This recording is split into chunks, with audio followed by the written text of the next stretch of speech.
A'udzubillahi minasyaitonirrajim. Bismillahirrahmanirrahim. Assalamualaikum warahmatullahi wabarakatuh. Alhamdulillahirabbil alamin wa bihi nasta'in ala umuri dunya waddin, wassalatu wassalamu ala nabiyyina Muhammadin wa ala alihi wa ashabihi ajmain. Ya al-haq adkhilna mudkhala sidqin wa akhrijna mukhraja sidqin wa ja'alna min ladunka sultanan nasira. Ja'al haq wa zahaqal batil innal batila kana zahuqa. Ya ghafur rabbana innana amanna faghfir lana dzunubana wa qina adzabannar. Amma ba'd. Alhamdulillah, segala puji adalah milik Allah, Tuhan semesta alam yang telah menciptakan kita, dan karena rahmat dari Allah kembali kita berjumpa di channel iDream TV dalam program Keluarga Muslim, ya, di mana insyaallah kita akan belajar tentang bagaimana mewujudkan cita-cita kita, ya, rumah tangga yang sakinah, tentram, ya, mawaddah penuh dengan cinta, warahmah dengan penuh rasa kasih sayang. Jadi rumah tangga yang penuh dengan cinta, rumah tangga yang penuh dengan ketentraman, cinta, dan juga kasih sayang. Dan mudah-mudahan, ya, keluarga kita menjadi keluarga yang juga, ya, utuh ketika berada di surganya Allah Subhanahu wa taala. Tidak ada yang tercicir, ya.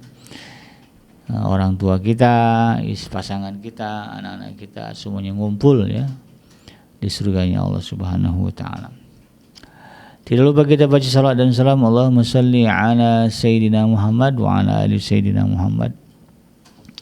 Assalamualaikum ayuhan Nabi wa rahmatullahi wabarakatuh. Semoga Allah terima salawat serta salam yang kita baca dan dilimpah curahkan kepada para nabi dan para rasul, wabil khusus ya Rasulullah Muhammad sallallahu alaihi wasallam. Dan kita berharap semoga nanti ketika kita berada di yaumul mahsyar, ya, kita termasuk orang yang berbahagia ketika berjumpa dengan Allah, dijauhkan dari siksa api neraka, dimasukkan ke dalam jannah, serta dipertemukan dengan Rasulullah Muhammad sallallahu alaihi wasallam. Insyaallah, amin ya rabbal alamin. Sahabat iDream yang dirahmati Allah dimanapun Anda berada, di dalam kesempatan kali ini di program Keluarga Muslim, ya, saya ingin mengangkat tema tentang menyikapi pasangan yang minder.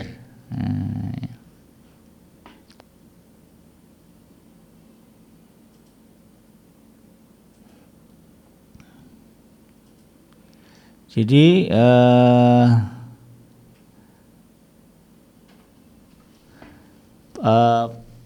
pasangan yang minder ini, sahabat iDream yang dirahmati Allah, kalau kita cermatilah, gitu, ya, ini juga bisa menjadi bisa menjadi pemicu, ya, pemicu terjadinya ketidakharmonisan di dalam rumah tangga. Bahkan kalau kita tidak sanggup, ya, menyikapi keminderan pasangan kita, nah ini bisa jadi kemudian munculnya adalah perdebatan, pertengkaran, bahkan salah satu kemudian menjadi depresi.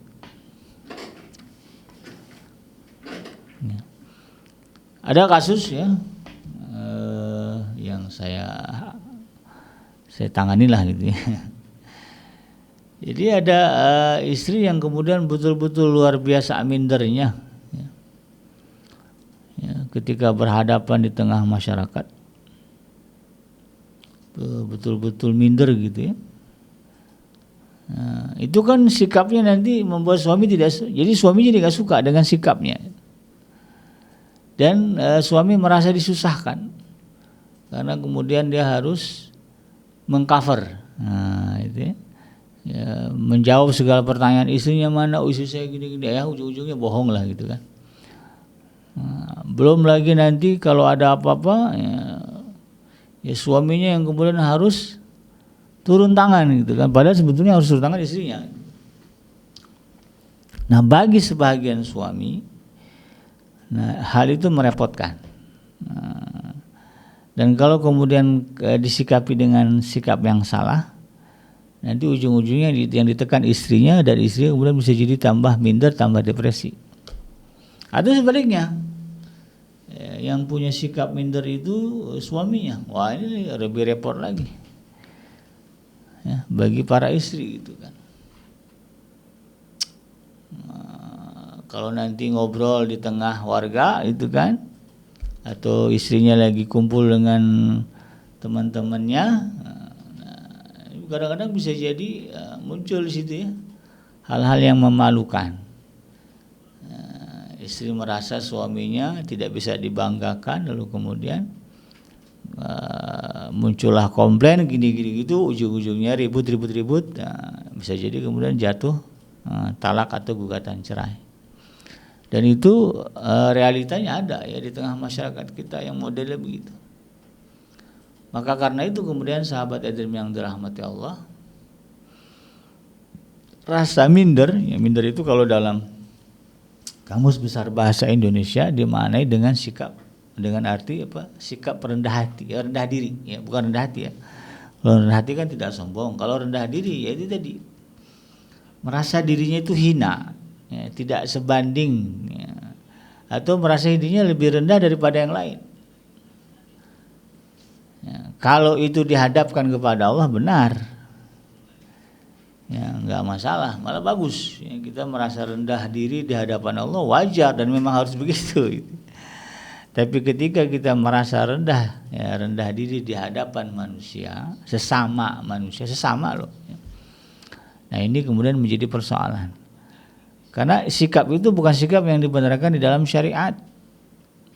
Nah ya, karena di dalam Al-Quran sendiri, ya, Allah Subhanahu Wa Taala sudah menegaskan di dalam surah Ali Imran ya, surah Ali Imran ayat yang ke-139, ya Allah mengatakan wala tahinu wala tahzanu wa antumul a'launa in kuntum mu'minin.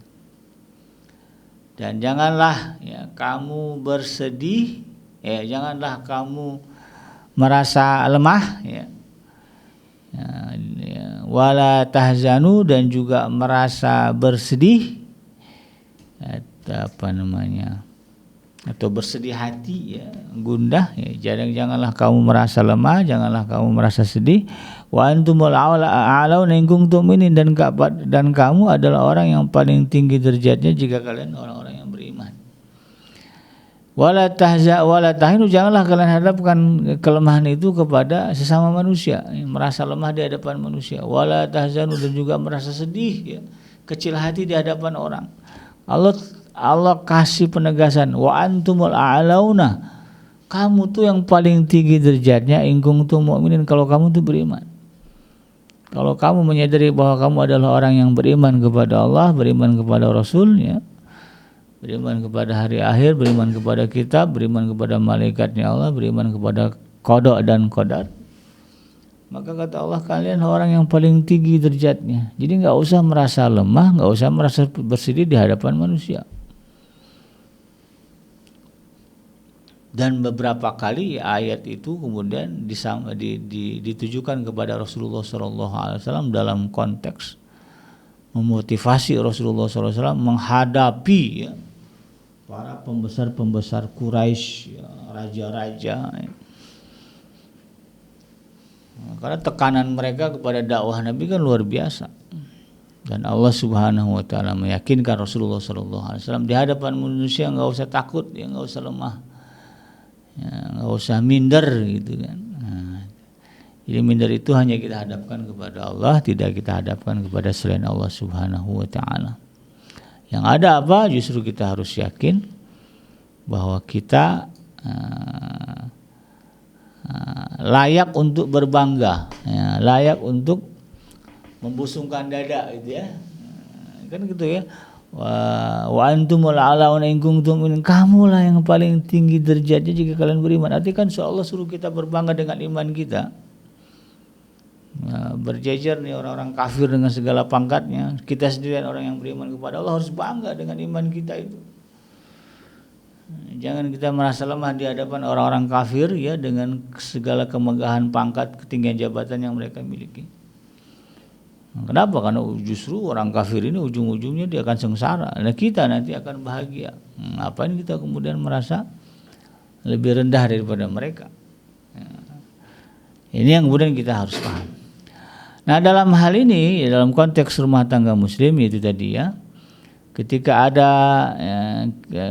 kita ditakdirkan atau katakanlah kita memilih ya pasangan, ternyata kita tahu ya, dia punya masalah dengan rasa percaya diri, ya, minder lah ya, bahkan over mindernya. Kalau ya kan merasa tidak pede itu kan umum lah ya.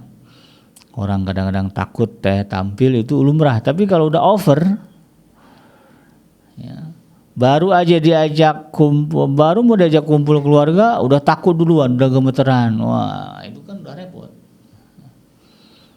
Ya, disuruh ngomong dikit aja di depan umum ya, di depan keluarga padahal tuh ya, udah ngalor ngidul ngomongnya nggak jelas, tangan gemeteran, wah, ya, bikin orang ketawa, akhirnya yang malu suaminya gitu kan, atau yang malu istrinya. Nah, jadi gunjingan dan sebagainya, ujung-ujung kemudian jadi ribut. Nah, kalau itu yang kita hadapi, ya, maka menyikapinya harus benar. Jangan sampai salah di dalam bersikap.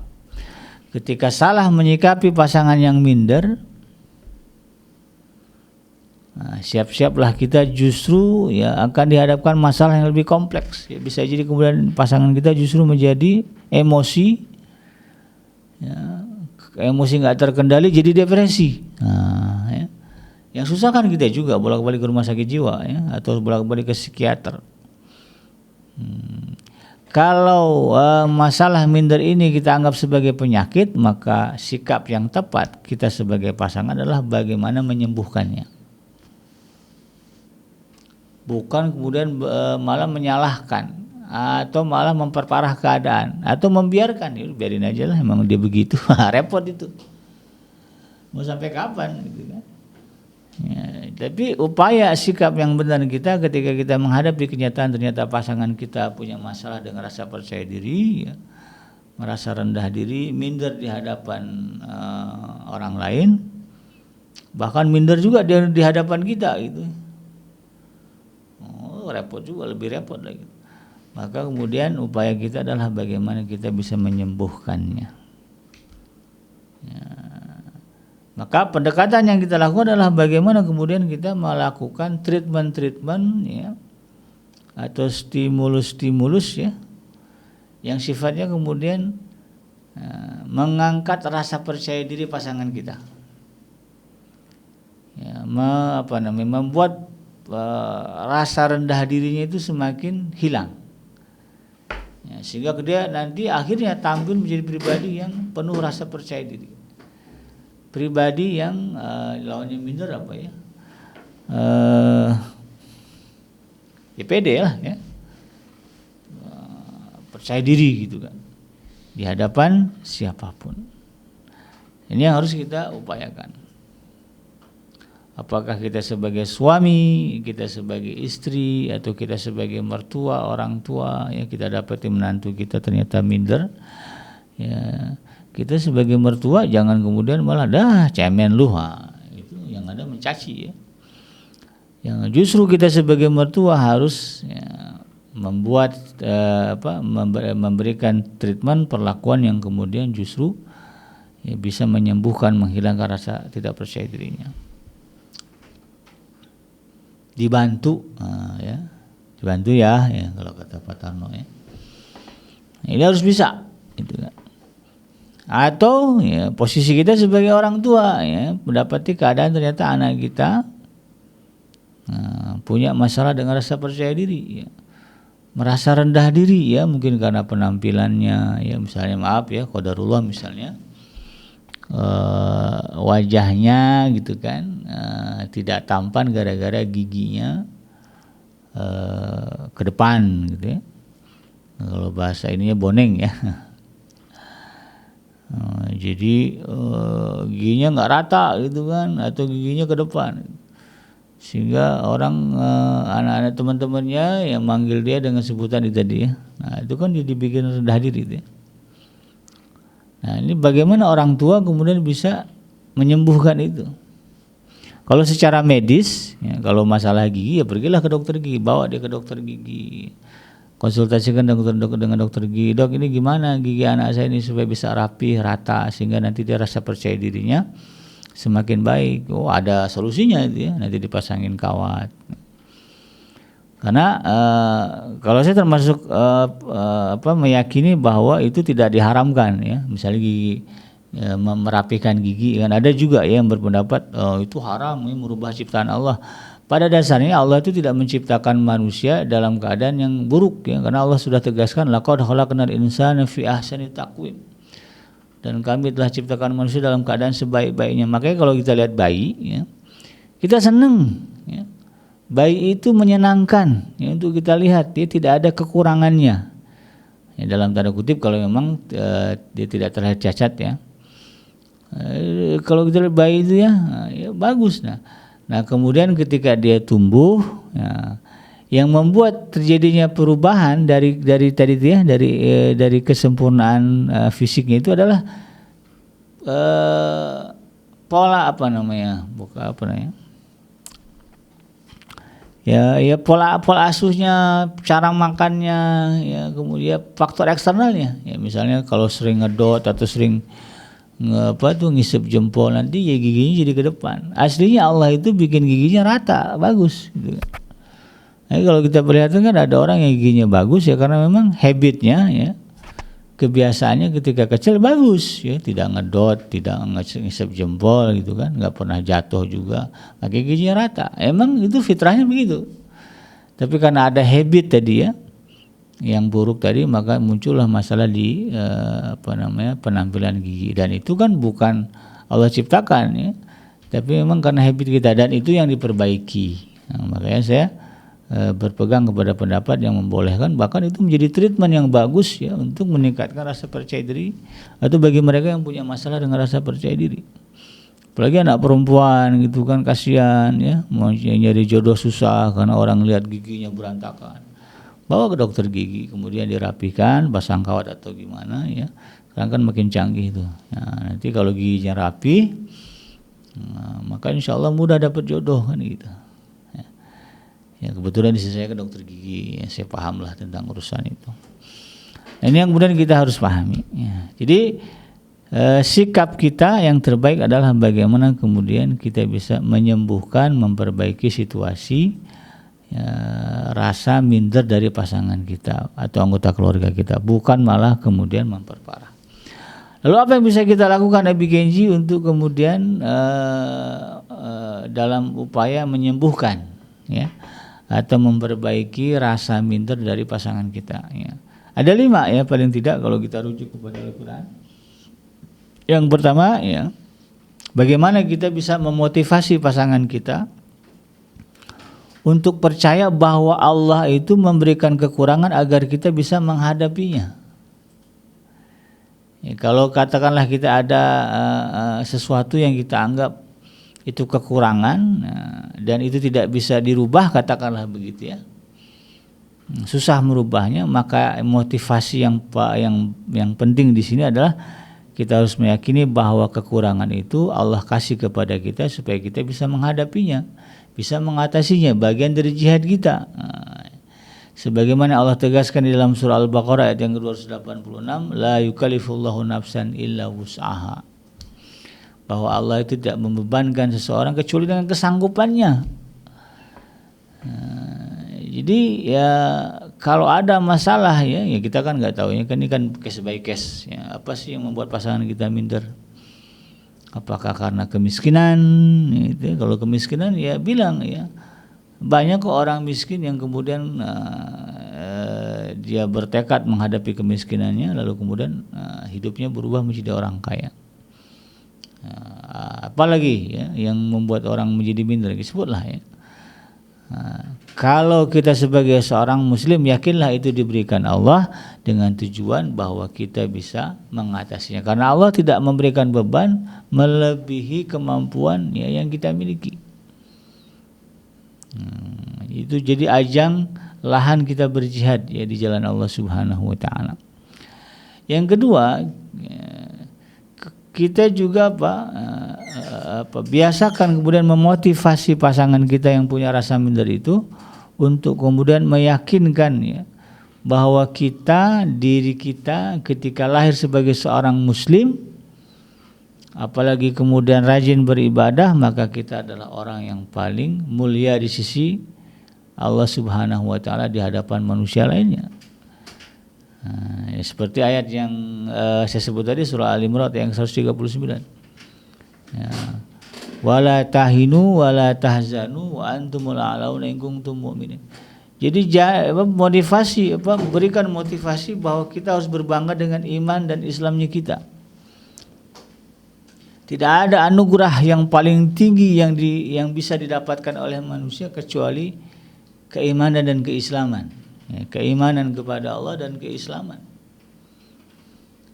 Ketika kita sudah memilih Islam sebagai agama kita, itu adalah anugerah yang paling tinggi dari Tuhan semesta alam.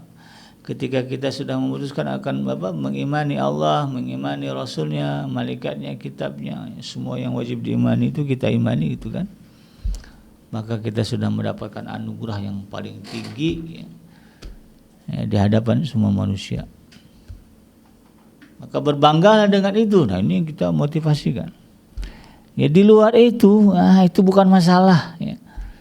Oh, masalah harta, masalah wajah, bang hidung saya nggak mancung, alah gitu ya.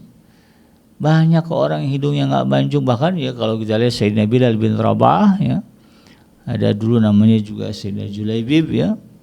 Ya, itu kan orang-orang yang berkulit hitam, ya rambut keriting, ya penampilan secara fisik badannya juga nggak tegap gitu ya. Ya kalau secara fisik jelek lah, tapi Allah muliakan, Rasulullah SAW muliakan. Jadi itu bukan sesuatu yang kemudian harus menyebabkan kita menjadi rendah diri. Iman itu adalah modal bagi kita untuk kemudian berbahagia ya di dalam kehidupan kita. Maka nggak perlu kita minderkan yang lainnya. Justru kita harus merasa rendah diri kalau kemudian iman kita tidak sebaik iman orang lain. Nah, itu ya. Maka yang harus kita tuju kemudian bagaimana berlomba-lomba meningkatkan iman dan amal soleh di hadapan Allah Subhanahu wa taala. Maka ada perintah kan, fastabiqul khairat. Ya, supaya apa? Supaya kita makin hari ya, makin pede. Iman makin kuat, amal soleh makin banyak, sehingga nanti ketika menghadap Allah ya, persis seperti yang Allah sebutkan di dalam surah Al-Fajr ya. Allah katakan apa? Ya ayyatuhan nafsul mutmainnah irji'i ila rabbiki radiyatan mardiyah. Ya, Allah panggil dengan kalimat ya ayyatuhan nafsul mutmainnah, hai jiwa yang tenang, irji'i ila rabbi, kembalilah kepada Tuhanmu. Radiyah dengan rasa puas, mardiyah ya dengan radiyatan ya dengan dalam keadaan ridho dan diridhoi. Ya, dia merasa ridho, dia juga diridhoi oleh Allah Subhanahu wa taala. Nah, ini kan luar biasa itu. Nah, ini yang gede kita harus yakinkan kepada pasangan kita yang punya rasa minder. Tidak ada yang perlu tidak ada yang perlu ditakuti, dilemahkan ya, selagi kita masih punya iman dan Islam. Nah, itu ya. Bagus kamu tuh, kita ini muslim ya. Yang lain-lain tuh nggak usah dipusingin ya, nggak usah ditakutin, nggak usah dilemahkan ya, berbanggalah dengan keislaman kita, berbanggalah dengan keimanan kita kepada Allah ya. Kemudian yang ketiga ya, dorong atau motivasi pasangan kita yang punya rasa minder itu untuk apa? Untuk menerima segala apa yang telah Allah Subhanahu wa taala berikan kepada kita, dan kemudian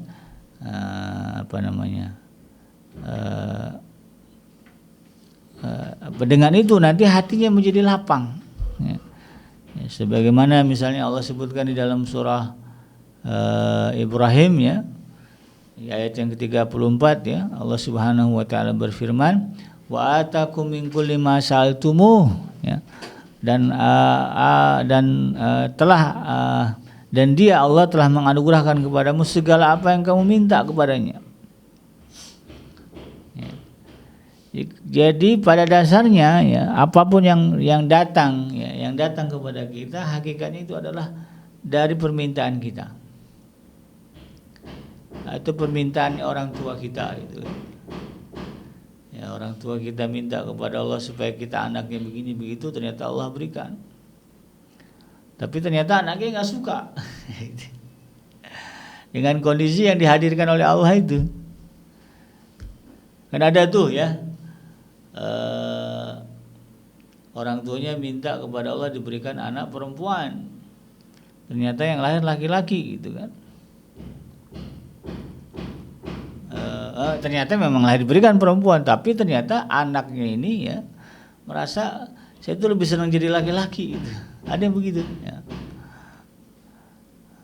Dan minder dengan keperempuanannya, akhirnya banyak yang milih, ada ya, bukan banyak, ada yang kemudian terjebak mengubah gender ya, dari laki-laki ke perempuan, dari perempuan ke laki-laki. Yang ada yang sempat viral tuh ya, mengubah kelaminnya dari laki-laki, dari perempuan menjadi laki-laki. Ini yang kemudian kita harus pahami. Jadi terima apa yang Allah tetapkan kepada kita, ya terima saja bahwa kita terlahir sebagai seorang wanita, bahwa Allah ternyata mentakdirkan kita terlahir dari keluarga yang serba kurang ya. Atau apalah yang sebut-sebutlah ya, menjadi kelemahan yang menjadi penyebab rasa minder.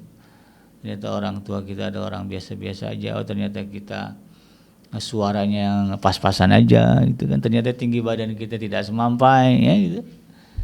Ya, terima sebagai sebuah ketetapan dari Allah dan yakinlah bahwa Allah Subhanahu wa taala memberikan yang terbaik bagi kita ya, sebagaimana Allah sebutkan di dalam surah At-Tin itu kan, laqad khalaqnal insana fi ahsani taqwim. Allah telah ciptakan manusia dalam keadaan yang sebaik-baik. Artinya apa? Yang terbaik bagi kita itulah dari Allah. Ini badan kita enggak tinggi-tinggi amat, hidung kita enggak mancung-mancung amat, rambut kita enggak pirang, misalnya ada yang pengen pirang kan dipirang-pirangin gitu ya. Ya, dibikin bule gitu kan, aslinya enggak bule gitu kan, tapi dibikin bule. Karena pengen bule gitu kan.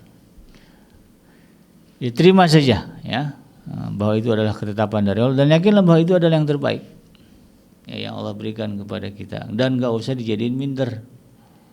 Dulu ada ya, ini saya dengar ceritanya lah, ini cerita apa namanya ya, kisah motivasi lah ya, saya dengar dari almarhum Kiai Haji Zainuddin MZ ya. Dalam satu ceramahnya beliau menceritakan dulu ada orang buta ya yang selalu mengeluh, kenapa lahir buta gitu kan. Dia mempersoalkan lah ya kebutaannya. Sampailah satu saat kemudian ya, orang di kampung dia itu ditangkap oleh suku kanibal. Kemudian ketika diseleksi gitu kan, ya mana yang dianggap bagus ya, itu di penjara, digemukin, kemudian disembelih ya, dimakan dagingnya. Nah begitu seleksinya sampai ke orang buta ini, dilihatnya ternyata buta. Wah ini kalau buta raja nggak mau nih, udah dibuang, dilepasin aja. Dan saat itulah kemudian dia mensyukuri kebutaannya. Wah coba kalau saya nggak buta ya, mungkin saya udah dipanggang, disop lah gitu ya, dicincang. Alhamdulillah ya Tuhan kasih buta, saya bisa hidup ya, masih bisa menikmati kehidupan dunia. Jadi itu contoh ya bagaimana Allah Subhanahu wa taala memberikan yang terbaik bagi kita ya, sesuai dengan ketetapannya.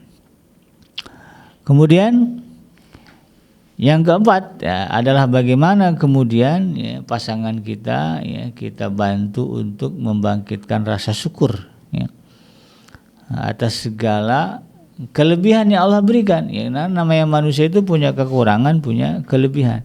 Maka fokuslah pada kelebihan dan syukuri kelebihan itu.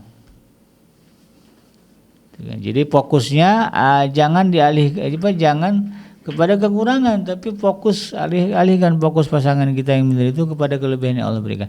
Memang kamu ya, hidung kamu tidak mancung, tapi dek ya, kalau kata suaminya, body kamu itu wah ya, singset kalau kata orang Jawa ya. Aku senang dengan body kamu misalnya ini. Jadi istri kemudian merasa terobati keminderannya itu. Jadi syukuri kelebihan yang telah Allah berikan, ya, sehingga kita mengabaikan segala kekurangan yang kita rasakan. Ya, sebagaimana Allah Subhanahu wa taala sebutkan di dalam surah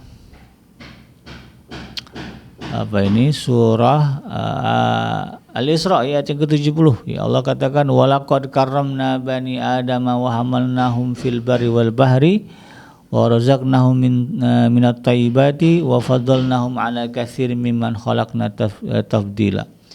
Allah itu ya telah memuliakan Bani Adam, ya, dan mengangkutnya di daratan dan di lautan, dan memberinya rezeki dengan rezeki yang baik-baik, dan melebihkannya atas segala ciptaan Allah yang banyak. Jadi itu yang harus kemudian menjadi poin rasa syukur kita, bahwa Allah ya sejelek-jeleknya kita sebagai manusia masih lebih baik kita dibandingkan misalnya hewan, binatang.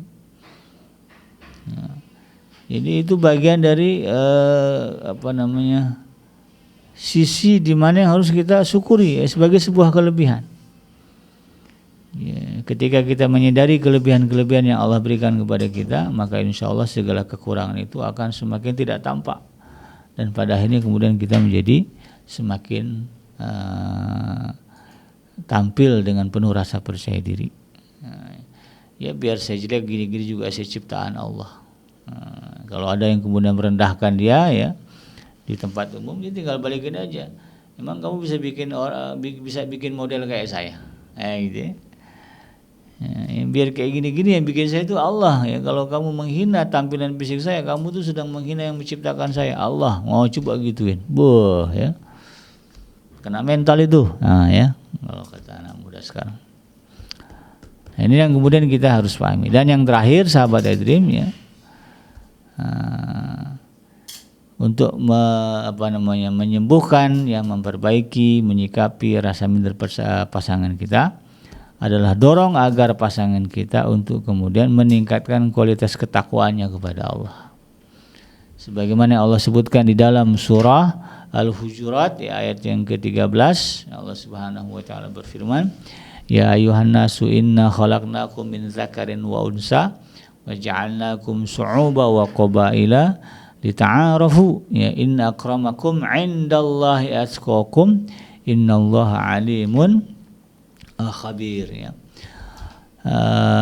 Wahai manusia, kata Allah, sesungguhnya kami telah menciptakan kalian ya, dari jenis laki-laki dan perempuan, dan kami jadikan ya, kalian bersuku-suku dan berbangsa-bangsa agar kalian saling mengenal.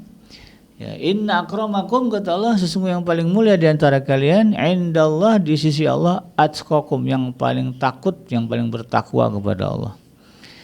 Ya, sesungguhnya Allah ya innallaha alimun khabir, Allah itu maha mengetahui segala sesuatu, mengetahui keadaan apapun. Maka disinilah sahabat iDream kita kasih ya penguatan, motivasi, dorongan ya kepada pasangan kita yang punya rasa minder. Nah, ya, kalau itu masalah kamu, maka tingkatkanlah ketakwaan. Nggak apa-apa kita kulit nggak putih, yang nggak cerah gitu kan, romak begitu. Tapi kita adalah orang yang bertakwa kepada Allah. Ya, kita tingkatkan kualitas diri kita ya dengan bertakwa kepada Allah. Ya, ibadah dirajinin gitu ya. Agama dipahami, belajar ngaji terus, makin paham, makin agama makin bagus ya. Banyak orang yang kemudian menjadi mulia karena pemahaman dengan agama, dengan ilmunya.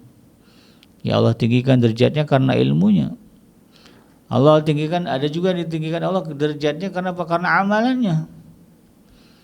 Ya, karena zikirnya, wiridnya, puasa, saumnya, itu kan. Kan Allah sediakan pintu-pintu ibadah itu ya. Ada surga jalur puasa ya, ada surga pintu surga jalur salat, ada jalur pintu surga jalur sedekah ya. Nah, itu kan Allah ciptakan. Nah, itu kemudian harus menjadi modal bagi kita ya untuk meningkatkan rasa percaya diri. Ya nggak apa-apalah ya kita direndahkan orang gara-gara kita miskin, tapi ya, tiap malam kita tahajud bangun. Kemudian tiap hari Senin Kamis ya, kita saum sunnah. Nah itu kan kalau ada pengajian kita paling dulu. Nah, Allah sudah tegaskan apa? Inna akramakum indallahi atqakum, yang paling mulia di sisi Allah ya di antara kalian adalah yang paling bertakwa. Maka kemudian Sayyidina Bilal bin Rabah menjadi mulia ya, walaupun orang Arab ketika itu merendahkannya. Ya, menjadi mulia di hadapan manusia karena apa? Dimuliakan oleh Allah dan Rasulnya. Karena apa? Karena ketakwaannya. Sayyidina Bilal itu ketika Rasulullah wafat akhirnya dia hijrah ya, karena nggak tahan, sedih gitu ya. Ditinggal wafat Rasulullah SAW. Sampailah satu saat kemudian ya, beberapa lama kemudian dia bermimpi ya, karena beliau tidak pernah datang ke Madinah lagi karena saking cinta ya dengan Rasulullah gitu ya. Rasulullah wafat, akhirnya dia mikir aduh ya dunia ini udah habis dah gitu ya. Akhirnya beliau hijrah. Nah, kemudian bermimpi dijumpai oleh Rasulullah dan Rasulullah mempertanyakan, kenapa ini Bilal? Kenapa kamu nggak pernah datang ke tempatku, nggak pernah menziarahiku, nggak pernah menemuiku? Saya Bilal kaget, ternyata Rasulullah menantikan kedatangan dia berziarah gitu kan. Akhirnya beliau pergi ya ziarah sampai ke Madinah, disambut oleh cucu Rasulullah. Oleh sahabat-sahabat Rasulullah, kemana aja rindu kita. Bisa dibayangkan bagaimana dia dirindukan. Lalu secara fisik kan kulitnya gelap ya. Tapi kehadirannya dirindukan, dipeluk, dicium ya. Para sahabat ya, bergembira dengan kedatangannya. Sampai-sampai kemudian ketika masuk waktu sholat ya, diminta azan. Beliau udah memutuskan semenjak Rasulullah wafat dia nggak mau azan lagi, karena yang dulu memerintahkan beliau azan Rasulullah, dan dia tidak mau diperintah selain oleh Rasulullah. Dan sampai akhirnya kemudian dimintalah oleh cucunya. Karena yang mintanya cucu Rasulullah, akhirnya beliau sanggupi. Tapi memang ketika azan pun dia tidak sanggup menuntaskannya, hanya berhenti sampai kalimat asyhadu anna Muhammadar Rasulullah. Beliau kemudian nangis ya, azan enggak tuntas. Dan ketika beliau azan, orang di Madinah heboh yang enggak tahu beliau datang itu.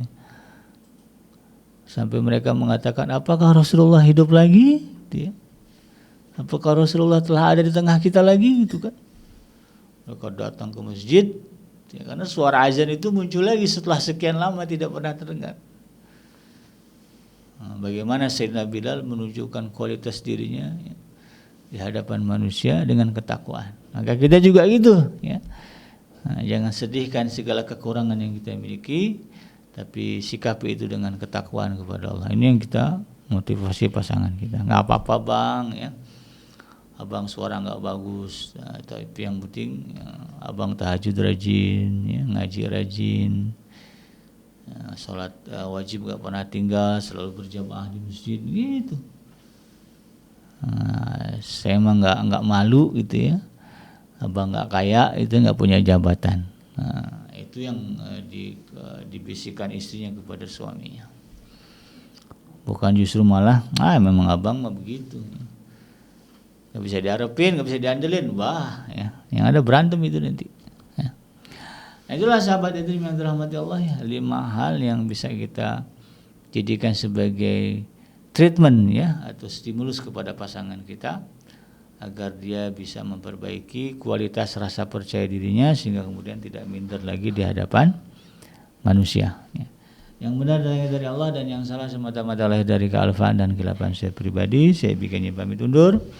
Hasbiyallahu la ilaha illahu alaihi tawakkaltu wa huwa rabbul arsyil azim. Subhanaka Allahumma rabbana wa bihamdika asyhadu an la ilaha illa anta astaghfiruka wa atubu ilaik. Walhamdulillahirabbil alamin. Wassalamualaikum warahmatullahi wabarakatuh.